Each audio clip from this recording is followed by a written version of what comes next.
आखिरी स्टेशन से आगे शहर की भीड़ में रोज की तरह लोकल ट्रेन भाग रही थी। हर चेहरे पर जल्दी थी, हर आंख में कोई ना कोई मजबूरी। उसी ट्रेन के एक कोने में खड़ा था समीर, कंधे पर पुराना बैग, आंखों में थकान और दिल में अनगिनत सवाल। समीर एक छोटे से गांव से आया था। पिता किसान थे, जिनकी जमीन कर्ज में डूबी हुई थी। माँ की तबीयत अक्सर खराब रहती। घर की हालत ऐसी थी कि सपने देखना भी कभी कभी गुनाह लगता। फिर भी समीर ने शहर का रास्ता चुना, क्योंकि उसे लगता था अगर कोशिश नहीं की तो जिंदगी कभी नहीं बदलेगी। शहर में उसकी जिंदगी एक कमरे से शुरू हुई, जिसमें 3 लोग और रहते थे। सुबह 5 बजे उठकर वह एक होटल में काम करता, बर्तन धोना, फर्श साफ करना, ग्राहकों की आवाज़ें सुनना। दोपहर तक उसकी कमर टूट जाती, लेकिन शाम को वह थकान को बैग में बंद करके एक कोचिंग सेंटर चला जाता। कोचिंग की फीस भरना मुश्किल था।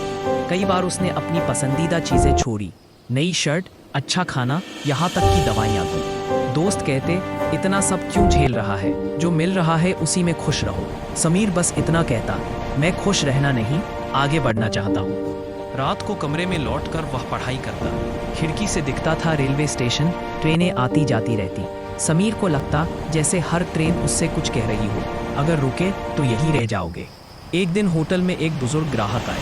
उन्होंने देखा कि समीर खाली समय में किताब पढ़ रहा है। उन्होंने पूछा, क्या पढ़ रहे हो? समीर ने कहा, सर, सरकारी नौकरी की तैयारी। बुजुर्ग मुस्कुराए, बोले, मैं भी कभी ऐसे ही पढ़ता था। समीर को पता चला वे कभी एक बड़े अफसर रह चुके थे। जाने से पहले उन्होंने एक कागज़ पर कुछ लिखा और समीर को दे दिया, एक पता और एक नाम। अगर कभी लगे कि रास्ता बंद है तो यहाँ आना, उन्होंने कहा। समीर ने कागज़ संभाल कर रख लिया। महीने बीतते गए, परीक्षा आई। समीर ने पूरी मेहनत की, लेकिन परिणाम आया फेल। उस रात वह बहुत देर तक स्टेशन पर बैठा रहा। ट्रेनों की आवाज़, लोगों की भाग दौड़, सब कुछ उसे भारी लग रहा था। पहली बार उसने सोचा, क्या वाकई यह रास्ता मेरे लिए है? उसे वह कागज़ याद आया। अगले रविवार वह दिए गए पते पर पहुंचा। एक छोटा सा पुस्तकालय था, अंदर वही बुजुर्ग बैठे थे। उन्होंने समीर को देखा, मुस्कुराए और कहा, तो आ ही गए। उन्होंने समीर से उसकी कहानी सुनी, फिर बोले, हारना बुरा नहीं, बुरा है हार के बाद रुक जाना। तुम्हारी दिक्कत मेहनत की नहीं, दिशा की है।